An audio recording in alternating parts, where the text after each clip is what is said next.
कौन ऑनलाइन? ये देखो फाइनली ये मैं ही ऑनलाइन हूँ। सही बोला।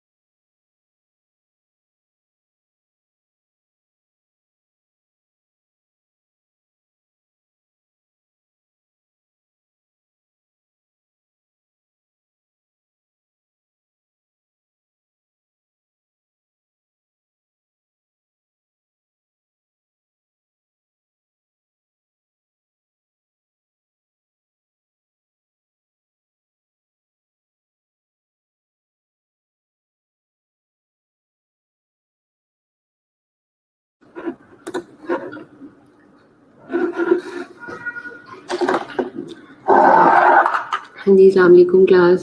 आवाज़ आ रही है उज़्मा आपको? महविश आवाज़ आ रही है मेरी? मुझे मैसेज में बताएं आप लोग।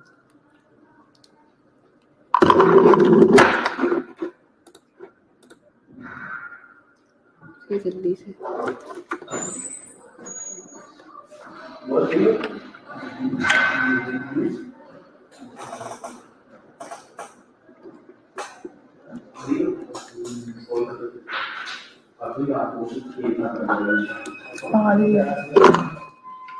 ओके, कुछ ही देर में आपका लेक्चर अपलोड हो जाएगा, फिर हम लोग अपना सेशन स्टार्ट करते हैं।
ओके क्लास, सिर्फ ओनली 9 स्टूडेंट्स आर प्रेजेंट। क्या बाकियों को क्लास लेने की कोई ज़रूरत नहीं है? Please come online every person, otherwise मैं पूरी क्लास की एब्सेंट मार्क कर दूंगी। Where is Simra and Ali Hamza and Warda? आपका CR ही प्रेजेंट नहीं है तो क्लास बाकी किधर है? You have only 2 minutes. With in 2 minutes अगर कोई ऑनलाइन ना हुआ तो मैं पूरी क्लास की एब्सेंट मार्क करूंगी। फिर बाद में मुझे कोई मैसेज करके एंड पे ना कहा करे कि लाइट नहीं आ रही थी, इंटरनेट नहीं आ रहा था। मैंने किसी की अटेंडेंस नहीं लगानी। आपके पास सिर्फ 2 मिनट है, अपनी पूरी जो है वो स्ट्रेंथ पूरी करें ताकि मैं अपना सेशन स्टार्ट करूं। Hurry up. हाँ जी, सिमरा वर्दा सबसे कहें। सारे सब लोगों को कहें कि वो ऑनलाइन आए, मैं फिर सेशन स्टार्ट करूंगी, अगर सबकी मैं एब्सेंट मार्क करूंगी। ये कोई तरीका नहीं है कि 12:12 हो रहे हैं और आप लोग स्टिल अभी सो के उठ के आ रहे हैं जैसे। हरी अब वर्दा।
हाँ जी सीआर अपनी स्ट्रेंथ, अली हमजा वर्दा मैंने कहा है सबको अपनी। नान नहीं था, बाकी किसी के नहीं लाने आज, मेरे टेबल पे रख देनी थी। 50 में सारा कुछ। इधर आओ, 1 मिनट इधर आ।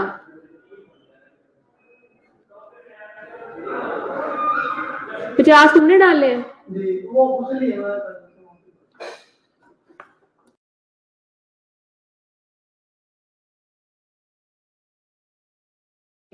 $23 स्टिल वर्दा,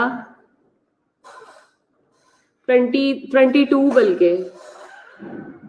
अली हमजा भी नहीं नजर आ रहा, सीआर ही नहीं है तो काम क्या करें। एनीवेज अब सबकी बाकियों की मैं एब्सेंट लगाऊंगी स्टिल, जो कि एंड तक लेक्चर में मौजूद ना रहा। टाइप्स ऑफ बजट की हम लोग बात करने लगे हैं। ऑपरेशनल बजट, ऑपरेशनल बजट कहता है include services to be provided and goods the units expect to consume और utilize during the budget period. ठीक है, ऑपरेशनल बजट ये होता है कि किसी भी डिफरेंट यूनिट है, कोई भी डिफरेंट यूनिट है, पर्टिकुलर यूनिट है, ठीक है, वो किसी भी चीज की यूटिलाइजेशन चाह रहा है। फॉर एग्जाम्पल मैं कहती हूँ कि मुझे पिकासो की एक पेटी चाहिए, ठीक है, और एक पेटी मतलब कि उसके अंदर सपोज 50 डिब्बियां होती हैं पेन की, और उस एक डिब्बी के अंदर जो है वो 20 पेन होते हैं या 15 पेन होते हैं, ठीक है। तो मैंने ऑफिस के लिए जो है वो एक पेटी मख्तस कर दी है कि मैंने अपने ऑफिस का, मेरा जो एसएनसी यूनिट है, एसएनसी कॉलेज के अंदर जो ऑफिस यूनिट है, एडमिन है, उसके लिए एक पेटी मैंने पिकासो की मंगवानी है, पिकासो पेन जो होता है, ठीक है। तो क्या कहते हैं, नुज़रत आप मुझे जो है ना ये ना बताएं कि बाकियों में क्या होती है। मेरा बाकियों से कोई लेना देना नहीं है, ठीक है। आइंदा अगर इस किस्म की बात की ना तो मैं उठा के बाहर फेंक दूंगी आपको, सही है। Behave yourself. मुझे किसी और लेक्चर का कोई लेना देना नहीं है, मैं अपने लेक्चर की बात कर रही हूँ। इस किस्म की जस्टिफिकेशन जो है ना इतना स्मार्ट बन के मुझे ना दिया करो। और you are not a CR.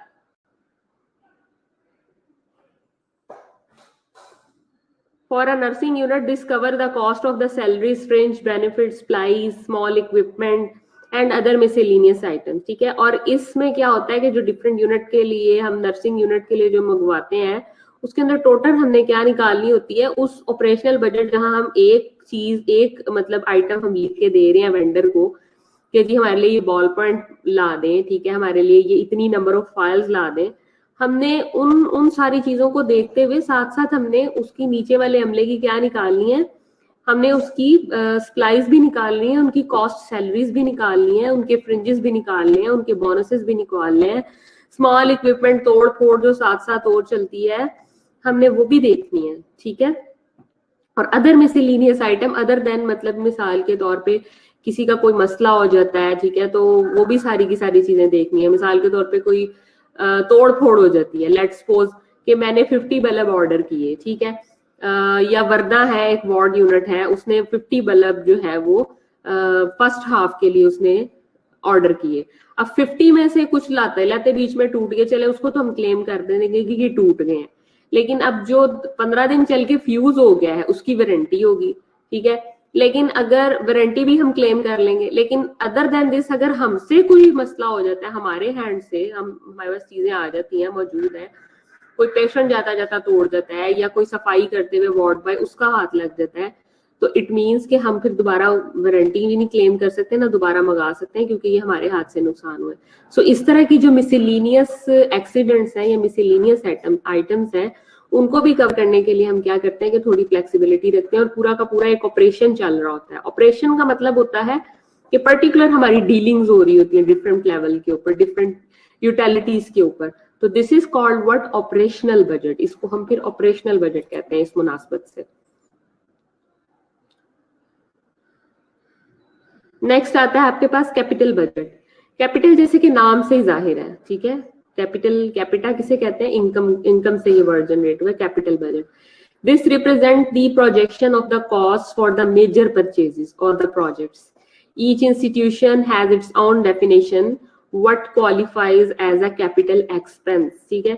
ये क्या होता है कि ये जो बड़े हमारे जो प्रोजेक्ट्स होते हैं, मतलब उसके होली सोली बजट जो डिस्कस किया जाता है ना, वो आपका किसके अंदर आ जाता है, कैपिटल बजट के अंदर आ जाता है। मिसाल के तौर पे मैं ये कहती हूँ कि मैं टीबी कंट्रोल प्रोग्राम के साथ जो है वो आपको किसी भी क्लास, जैसे शानजा को मैं अपॉइंट कर देती हूँ, ठीक है, और शानजा जो है वो टीबी कंट्रोल प्रोग्राम के साथ जो है वो कोऑर्डिनेट कर रही है, एज अ कोऑर्डिनेटर काम कर रही है, ठीक है। तो ये क्या करेगी, ये फाइनेंशियल मैनेजर जो बंदा होगा उसके साथ मिलके अपर लेवल सीईओ को रिपोर्ट करेगी कि जी हमें पूरे फाइनेंशियल ईयर के लिए इतना बजट चाहिए, ठीक है। अब उस टीबी कंट्रोल प्रोग्राम का जो ऑपरेशनल बजट है वो लैदा होगा, यानी कि कौन कौन सी चीजें उसके अंदर चाहिए होंगी, कितनी किट्स मंगवानी है आपने टीबी रिलेटेड, ठीक है, नंबर ऑफ पेशेंट्स कितनी है, उन पेशेंट के लिए जो फाइल्स आनी है उसकी स्टेशनरी कितनी है, बॉल पॉइंट्स कितनी आनी है, ठीक है। उसके बाद जो आपका एएफपी टेस्ट होता है पेशेंट्स का, क्यूट ये जो है स्प्यूटम टेस्ट होता है, उसके लिए कितनी किट्स आनी है, ठीक है, पर पेशेंट, जितने पेशेंट आपने इनरोल करने हैं, ठीक है। तो जो उस प्रोजेक्ट का जो होली सोली बजट आएगा, ये तो मैंने आपको बता दिया ना ऑपरेशनल बजट, उसका जो होली सोली जो आपके पास टोटल काउंटेड अमाउंट आएगी वो कैपिटल बजट की आ जाती है, वो कैपिटल एक्सपेंस होता है। Capital item usually includes major architectural renovation, major technological equipment and fixed asset furniture या building। या लेट सपोज आप कह लें कि एसएनसी के अंदर मैंने सारी की सारी दरवाजे चेंज करवा दिए, सारी की सारी मैंने कबर्ड्स चेंज करवा दी, सारी की सारी मैंने आईटी लैब की चेयर्स चेंज करवा दी, ठीक है, उनका स्ट्रक्चर चेंज करवा दिया, ठीक है। आजकल शायद आप लोगों ने देखा होगा कि एसएनसी में क्लासरूम भी जो है वो बड़े किए जा रहे हैं, कंस्ट्रक्शन का काम हो रहा है। तो ये जो बजट निकाला जाता है ना, ये जो क्लासरूम बिल्डिंग फिक्सचर रिलेटेड जो चीजें निकाली गई हैं, ये कैपिटल बजट के अंदर आ जाती है, जिसके अंदर हम ह्यूज चीजों को डिस्कस करते हैं। Capital budget are forecasted over the 3 year period, ठीक है, और हम इसको फोरकास्ट करते हैं जब ये अनाउंस होता है for the 3 year period, 3 year period के लिए ये होता है। However, they are reviewed and revised annually as needs changes। अब जरूरी नहीं है कि मैंने 2020 में 2 क्लासरूम नीचे वाले हॉल में बनवाए, तो इट इज नॉट नेसेसरी कि मैं 2021 के अंदर में भी 2 क्लासरूम फिर से बनवाऊंगी, ठीक है। It depends upon need, it depends upon demand, ठीक है। ये डिमांड और नीड के अकॉर्डिंग जो है वो चीजें वेरी करती जाती हैं। बट जो इस किस्म की आपकी जो फाइनेंशियल मैनेजमेंट आ जाती है, या जो फाइनेंस का आपका लेन देन आ जाता है, वो जिस बजट की कैपेसिटी में आता है, आप उसको कैपिटल बजट कहते हैं। In preparing a capital budget, the nurse executive is required to document the need for the most major item, ठीक है। अब लेट सपोज वर्धा को मैंने बर्न यूनिट का इंचार्ज लगा दिया, ठीक है, I am a nursing superintendent और I am a nursing director, और वर्धा मेरे नीचे हैं, ठीक है, और सेकेंडरी लेवल मैनेजर है। मैं वर्धा से कहती हूँ कि वर्धा आप मुझे पूरे बर्न यूनिट का जो है ना वो ला के बताएं कि उसमें कहाँ कहाँ फर्नीचर रेनोवेट होने की जरूरत है, कहाँ कहाँ फिक्सचर रेनोवेट होने की जरूरत है, कहाँ कहाँ जो है वो बिल्डिंग की तोड़-फोड़ हुई है, वहाँ रेनोवेशन की जरूरत है, कहाँ आपको सीलिंग फैंस की जरूरत है, सीलिंग फैंस कहाँ पे कम है, मतलब इलेक्ट्रॉनिक्स का बिल अलहदा बनता है, आपका फर्नीचर का अलहदा बनता है, आपका बिल्डिंग का अलहदा बनता है। तो फिर उस पूरे यूनिट की जो है वो रिपोर्ट मुझे वर्धा ला के देगी कि madam these are the items के जिनके अंदर या तो रेनोवेशन की जरूरत है या उनको टोटली चेंज करने की जरूरत है, ठीक है। तो इसमें एक जो एग्जेक्टिव आपकी नर्स होती है जिसको आप एक ड्यूटी असाइन करते हो एज अ सीनियर और as depend upon their experience, तो वो आके आपका जो फर्स्ट लेवल मैनेजर उसको रिपोर्ट करता है, और आपका फर्स्ट लेवल मैनेजर आगे जो सीईओ है या जो भी है मेडिकल डायरेक्टर है उसके सामने जब बजटिंग बात होती है तो बिल सामने रखा जाता है, ठीक है। आगे आ जाए, budgetary process. Preparation of the budget begins several months before the end of the each fiscal year to allow time for careful preparation। अब आप याद रखें कि fiscal year always start from यकम जुलाई, यकम जुलाई से आपका each financial year जो है ना वो start होता है और वो end होता है आपके जून पे जाके, जून के ऊपर सारा का सारा जाके आपका end हो जाता है। और every year your fiscal year or your financial year is started from July 1st, okay। So preparation of the budget begin several month. अब बजट की जो प्रेपरेशन होती है, मिसाल के तौर पे अब जैसे ये मंथ्स चल रहे हैं, तो जितने भी आपके गवर्नमेंट ऑर्गेनाइजेशंस हैं, प्रोविंशियल या फेडरल ऑर्गेनाइजेशंस हैं, वो क्या करती हैं कि वो बजट बनाना शुरू कर देती हैं। अब वो लोग देखते हैं कि 2021 के अंदर जो है वो आपकी नीड्स क्या है। अब जैसे कोविड आ गया फॉर एग्जांपल, आप एक फोरकास्ट रखते हो, ठीक है, एक फोरकास्टिंग को आगे लेके हुए चलते हो कि अगर number of burden of patient जो है वो नंबर ऑफ पेशेंट इतने अगर एडमिट होते हैं तो मुझे इतने वेंट आगे चाहिए, ठीक है। अगर मेरा कोविड पेशेंट है, क्योंकि गवर्नमेंट ने क्या किया है कि हॉस्पिटल्स को भी 2 कैटेगरीज में डिवाइड कर दिया है, एक उन्होंने कहा है कि कोविड वाले पेशेंट जिनमें लिए जाएंगे वो कोविड फैसिलिटेशन जहां मिलेंगी उनको अलहदा कर दिया और नॉन कोविड वालों को अलहदा कर दिया। सो इस कैटेगरी में हम क्या करते हैं, हाँ जी बिल्कुल, हर जगह भी होता है, प्राइवेट ऑर्गेनाइजेशंस में भी ऐसे ही होता है। जब मतलब क्योंकि fiscal year always start from यकम जुलाई, ठीक है। क्यों? क्योंकि इनका फिर ऑडिट होना होता है, तो जो एक गवर्नमेंट ने पॉलिसी दे दी है हर इंस्टीट्यूशन में बिल्कुल इसी तरह से होता है।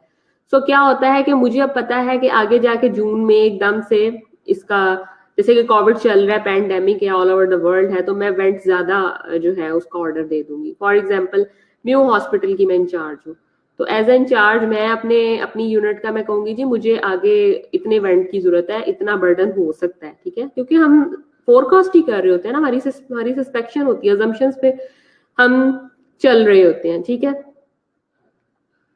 सो क्या कहते हैं, फर्स्ट में होता है those involve with budget preparation review agency policy standard and objective. Ghulam Fatima, फिर आपने कोई ऐसा इंस्टीट्यूशन बनाया होगा जहां जून से शुरू होता है? जून में तो एंड ही होता है, हमने तो हर जगह यही सुना है, ठीक है ना। जुलाई होता है एवरी ईयर, फाइनेंशियल ईयर जिसे कहते हैं, यकम जुलाई। हर जगह पे हर बंदा यकम जुलाई को फॉलो करता है। फिर आपने कोई गवर्नमेंट की नई पॉलिसी निकाली होगी कि जहां जून से शुरू हो रहा होता है, ठीक है, जून में एंड होते सुना है हम लोगों ने।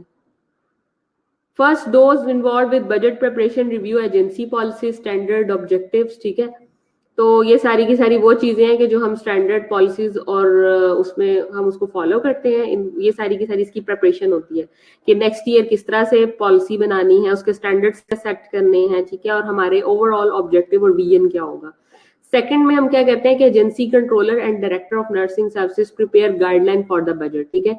वही आदत है कि जो आपका फर्स्ट लेवल मैनेजर होता है वो क्या करता है कि सारी की सारी आपकी कंट्रोलिंग और डायरेक्टिंग और कमांडिंग पे काम करता है।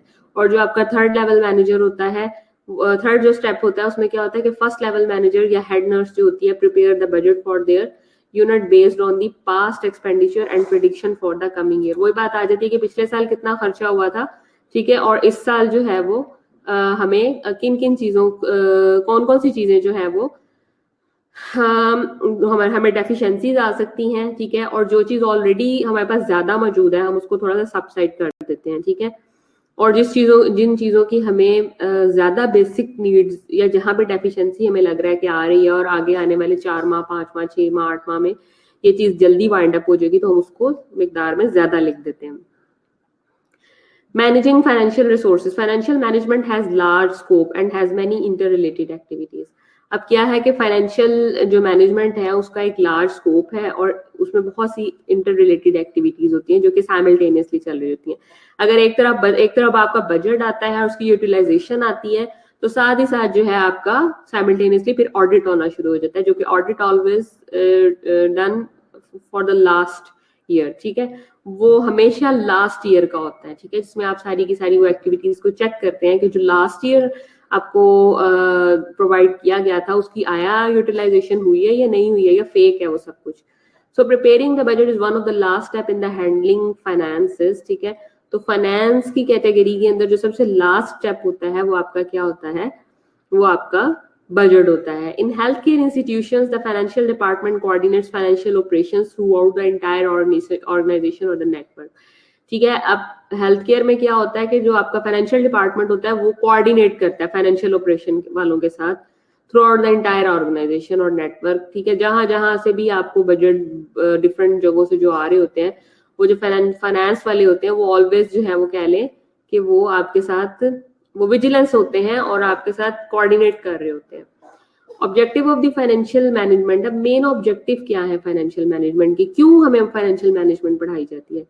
तो so ensure the organization has an efficient and effective financial management structure supporting strategic objective, ठीक है। अब जो हमारे ऑब्जेक्टिव है और उससे रिलेटेड जो स्ट्रेटजीज हैं, क्या हम उन स्ट्रेटजीज को फॉलो कर पा रहे हैं, क्या हमारे पास इतना सफिशिएंट इफेक्टिव फाइनेंशियल मैनेजमेंट है, उसको इंश्योर करना। ये नहीं कि सिर्फ बातों में, इंश्योर इन अ सेंस उसको डॉक्यूमेंट करें, उसको साथ साथ लिखें, उसको साथ साथ बताएं, जो चीजें होगी उसको टिक करें, जो चीजें अभी अंडर प्रोसेस है उसको बताएं कि अभी ये चीजें अभी अंडर प्रोसेस है। Establish a uniform set of the internal financial controls throughout the organisation, ठीक है। और आप क्या करते हो, आप एक uniform set of internal financial control बनाते हो जो कि सारी ऑर्गेनाइजेशन के लिए होता है, ठीक है। सो इसमें इंश्योर करना होता है और स्टेब्लिश करना होता है चीजों को। ये नहीं कि बस बोला हवा में उड़ाया and that's it, no way, you have to do on page, ठीक है। आपको उसको डॉक्यूमेंट करना है, ठीक है, कहीं, और फिर उसको प्रैक्टिकली इम्प्लीमेंट करना है, उसका फीडबैक लेना है, okay. Provide appropriate financial information to make timely decision, ठीक है। और साथ साथ आपने अपने सीनियर को इंफॉर्मेशन देते जाना है कि जी इतना बजट, इतना हमारी जो पेमेंट है वो इस खाते में गई है, इतनी पेमेंट इस खाते में गई है, इतनी पेमेंट इस खाते में गई है, और साथ साथ उसकी डॉक्यूमेंटेशन करनी है। और डॉक्यूमेंटेशन करने के साथ साथ आपने उसका फीडबैक रखना है और प्लस चेक रखना है आपने उसके ऊपर। ये नहीं कि बस आपके पास रिसोर्स आ गए और आपने फेंक दिया, ठीक है, वो लगाएं ना लगाएं, यूटिलाइज कराएं ना कराएं, मरीज की फलाह बहबूद के लिए कोई काम हो ना हो, नो, ठीक है। यहाँ आप अकाउंटेबल भी हो, ठीक है, और रिस्पॉन्सिबल भी हो। Accounting records and reports all financial transactions, ठीक है। अकाउंटिंग क्या होती है, अक्सर आप जो लोग कॉमर्स में इंटरेस्ट रखते हैं उन लोगों को पता होगा कि अकाउंटिंग क्या होती है। तो अकाउंटिंग कहता है कि हम रिकॉर्ड्स करते हैं, हर तरह की रिपोर्ट्स हैं जो फाइनेंशियल ट्रांजैक्शन आप जो करते हो, जितनी भी फाइनेंशियल ट्रांजैक्शंस आप लोग जो कर रहे होते हो वो किस में आती हैं, वो आपकी रिकॉर्ड में आती हैं। Generate the data for the budget, ठीक है, और आप बजट के लिए एक डाटा बनाते हो। स्टैंडर्ड अकाउंटिंग क्या होती है, कहता है report financial performance on monthly, quarterly और ईयरली बेसिस, ठीक है। अब आपके पास एक ऑपरेशन आ गया, ठीक है, मिसाल के तौर पे आपको कहा गया कि जी आप आईसीयू का बनाए सारा का सारा बजट। अब उससे रिलेटेड जितना रिकॉर्ड आएगा, जितनी रिपोर्ट आएंगी financial transaction related, financial transaction related जितनी रिपोर्ट आएंगी वो रिपोर्ट आइदर वो मंथली बेसिस पे हो, आइदर वो एनुअल रिपोर्ट हो, आइदर वो क्वार्टरली हो, किसी भी तरह से आपका बॉस किसी भी फॉर्म में अगर आपके साथ मंगवा सके तो वो कौन बंदा हैंडल करता है, वो आपका अकाउंटिंग वाला बंदा हल करता है। ये जो आपके चार्टेड अकाउंटेंट है, ये जो सीए सीसीए हजरात करते हैं, बेसिकली ये इसी चीज के इतने ज्यादा पैसे लेते हैं जो कंपनीज का, जब ये क्या करते हैं अकाउंटिंग, उनकी अकाउंटिंग की वो सारी की सारी जो है वो चीजें जब संभालते हैं, तो वो सारी की सारी चीजें संभालने का क्या मकसद होता है कि वो सारी सारी इसी चीज के वो 1.5 लाख 2-2 लाख या 2.5 लाख रुपए ले रहे होते हैं, ठीक है। So use income statement, balance sheets और कैश फ्लो स्टेटमेंट, ठीक है। फिर उसमें वो क्या आदत है कि आपकी सैलरी स्टेटमेंट आ जाती है, ठीक है, कि मतलब आपने आपकी जो बैंक स्टेटमेंट जिसे कहते हैं वो आ जाती है, आपकी बैलेंस शीट्स आ जाती हैं, या आपकी कैश फ्लो स्टेटमेंट आ जाती है, एंड दैट्स इट। हाँ जी, एनी क्वेश्चन, मिशाइल, फातिमा, ठीक है, हिरा, यास्मीन, किसी का कोई क्वेश्चन है तो प्लीज मुझसे पूछ सकते हैं, you can ask, then we will start next lecture.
कुछ देर में दूसरा लेक्चर आपका अपलोड हो जाता है, फिर वो हम लोग स्टार्ट करते हैं।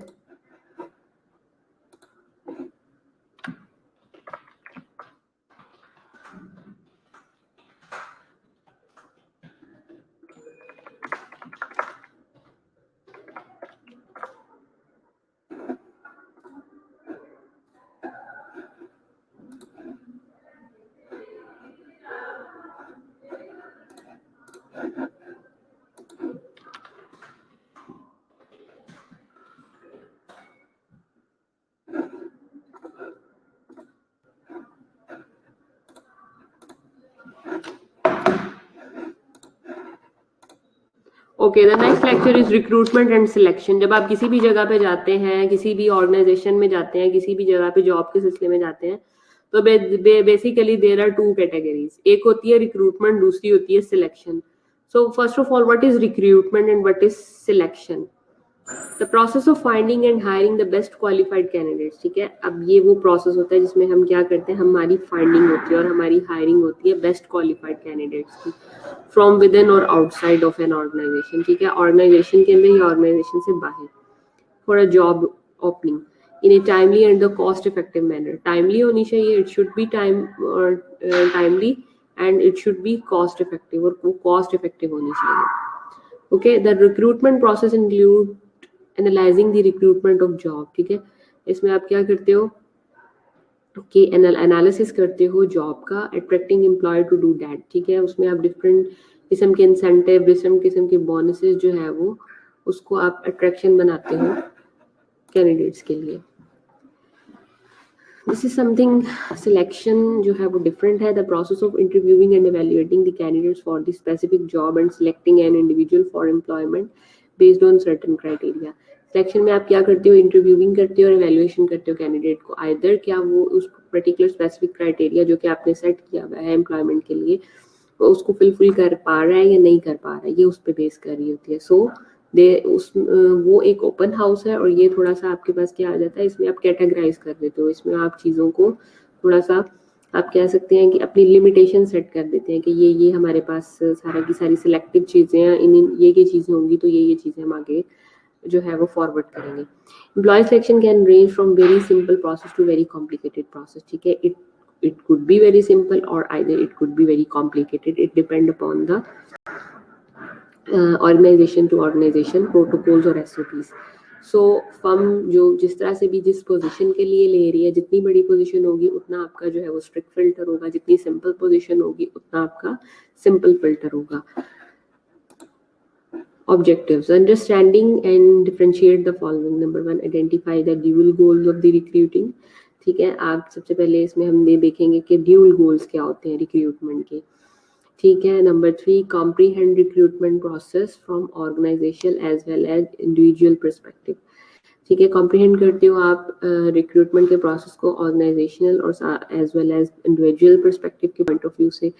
नंबर 4 है आपके पास, identify what strategic decisions are involved in recruiting. कौन कौन सी स्ट्रेटजीज है जिनको हम बेस बनाते हैं, या कौन कौन से टैक्टिक्स हैं जो कि हम यूज करते हैं when we are taking decision about any individual. Explain the major recruitment methods and analyse their advantages and disadvantages. फिर हम ये देखेंगे कि जो हमारे पास इसके डिफरेंट मेथड्स हैं रिक्रूटमेंट के, वो कौन कौन से हैं, उनका एनालिसिस करेंगे और फिर उनके हम प्रॉस एंड कॉन्स यानी एडवांटेजेस और डिसएडवांटेजेस जो हैं उसकी स्टडी करेंगे। And then identify the basic selection criteria, and फिर उसका हमारे पास सिलेक्शन क्राइटेरिया क्या होता है, and at the end we will discuss and design and administer an effective selection process. और एक फेयर और एक इफेक्टिव जो सिलेक्शन प्रोसेस है वो क्या होता है उसको देखेंगे। So see this flow chart, look at a glance, इसको गौर से देखें और बताएं कि इसमें मतलब आपको क्या चीज क्लैरिटी दे रही है और क्या चीज अनक्लियर है इसमें। जी वर्दा, रौलिका, फातिमा, किरण, सायरा, लाइबा, हाँ जी बताएं इसमें क्या जो है वो एम्बिग्विटी है इसमें।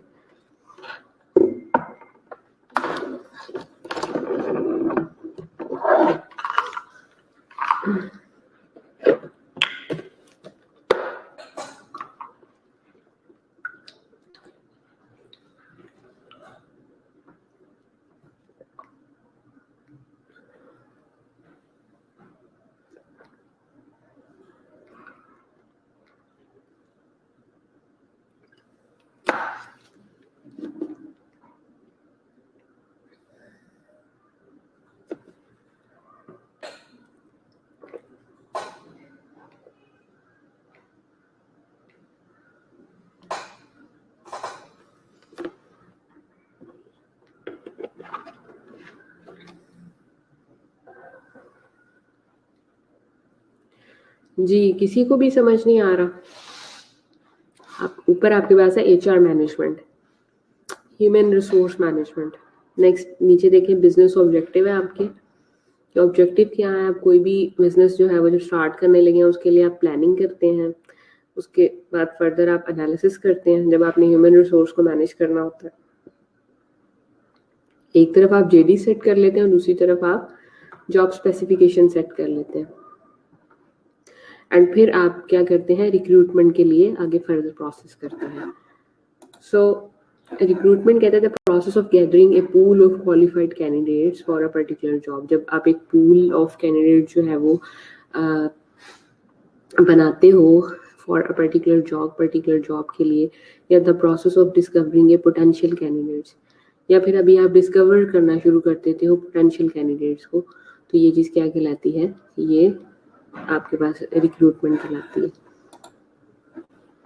इसके दो गोल्स हैं। नंबर 1, अट्रैक्ट ए क्वालिफाइड एप्लीकेंट्स। ठीक है, जितने भी आपके क्वालिफाइड एप्लीकेंट्स हैं वो इसके अगेंस्ट अप्लाई करते हैं। और number 2, encourage a unqualified applicants to self select themselves out. ठीक है, और दूसरा ये है कि जितने भी अनक्वालिफाइड हैं उनको जो है वो इनकरेज करना होता है उन एप्लीकेंट्स को कि वो सेल्फ सेलेक्ट करें। ठीक है, इसको खुद में से सेल्फ सेलेक्ट कर रहे हैं। अब बेसिकली टू वे स्ट्रीट है जो आपकी रिक्रूटमेंट है। Number 1, organization is looking for a qualified applicant, लेकिन applicants are looking for a potential emplacement opportunities. सही है, मिसाल के तौर पे समटाइम हम लोग क्या करते हैं, हम कहते हैं कि मतलब अप्लाई करने में क्या हर्ज है, हम उसकी रिक्रूटमेंट का तो पार्ट बने, आगे सिलेक्शन होनी ना होनी एक अलग बात है। ठीक है, तो हम लोग खुद को भी क्या कर रहे होते हैं, सेल्फ टेस्ट कर रहे होते हैं।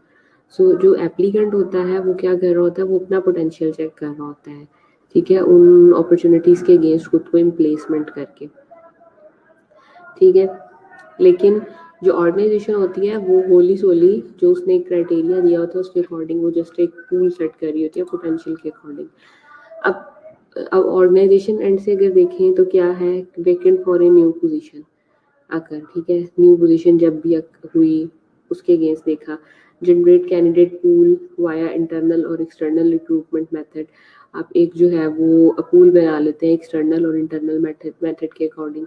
देन आ जाता है evaluate candidate via selection process. उसके बाद आप क्या करते हैं, एवेलुएट करते हैं कैंडिडेट्स को सिलेक्शन प्रोसेस के थ्रू, फिर इम्प्रेस कैंडिडेट्स को एंड मेक ऑफर, और एट दी एंड जब आप वो सारी की सारी उसकी एप्लीकेशन रिव्यू कर लेते हैं तो आप उसको ऑफर करते हैं।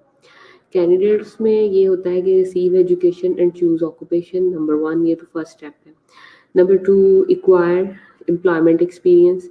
एम्प्लॉयमेंट एक्सपीरियंस देखते हैं, सर्च फॉर जॉब ऑप्टिंग। ठीक है, उसके बाद अप्लाई करते हैं आप उसके अगेंस्ट, और impress company during selection process, और इम्प्रेस करते हैं कंपनी को during selection process. And evaluate the job and companies, और फिर हम उसमें एज ए कैंडिडेट उसको एवेलुएट कर रहे होते हैं और एक्सेप्ट और रिजेक्ट जॉब ऑफर, और फिर साथ ही या तो हम एक्सेप्ट कर लेते हैं, रिजेक्ट कर लेते हैं।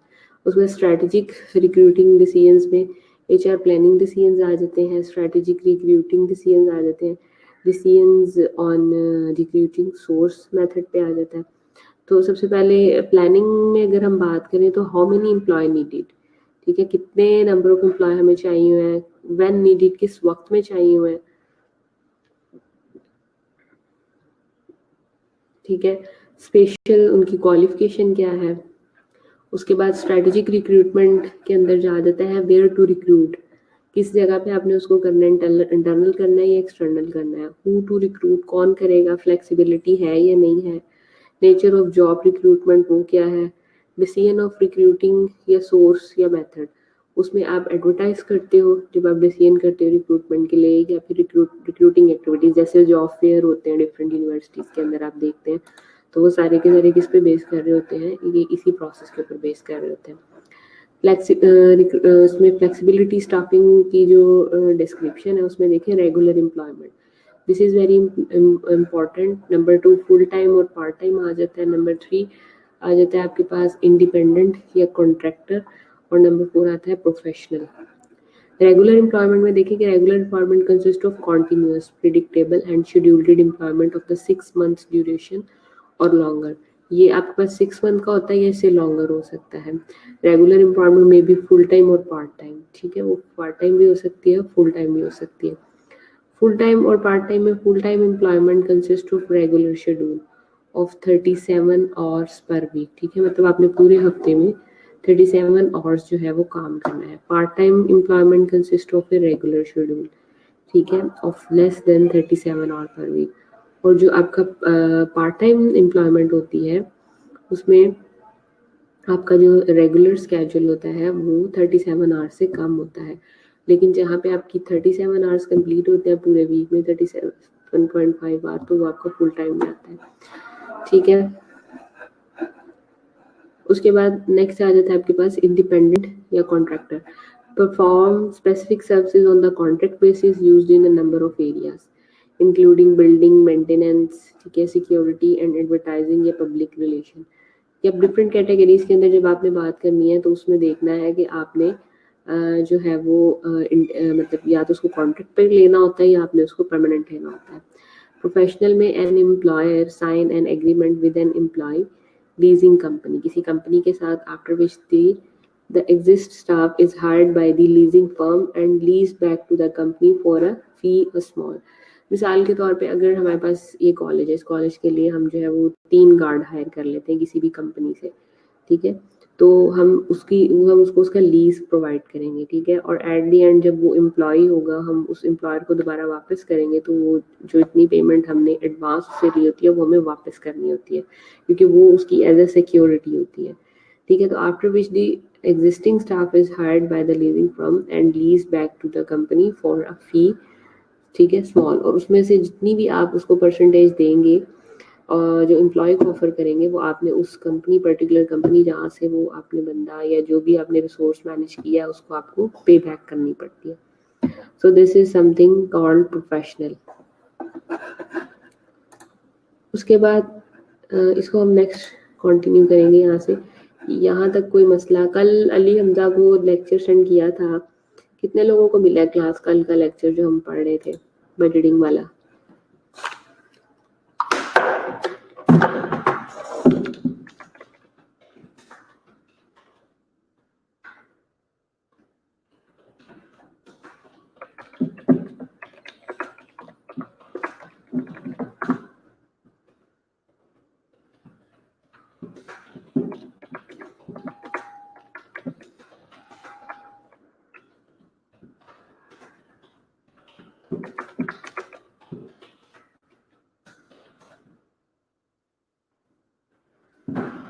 कितने लोगों को कल का लेक्चर जो है वो ग्रुप में मिल गया है, जो कि मैंने अली हमजा को मेल भी किया था?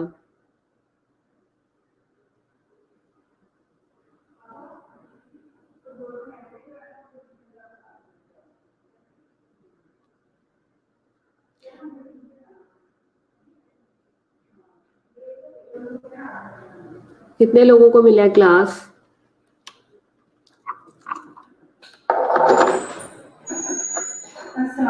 अस्सलाम वालेकुम, कैसी हैं मैडम आप?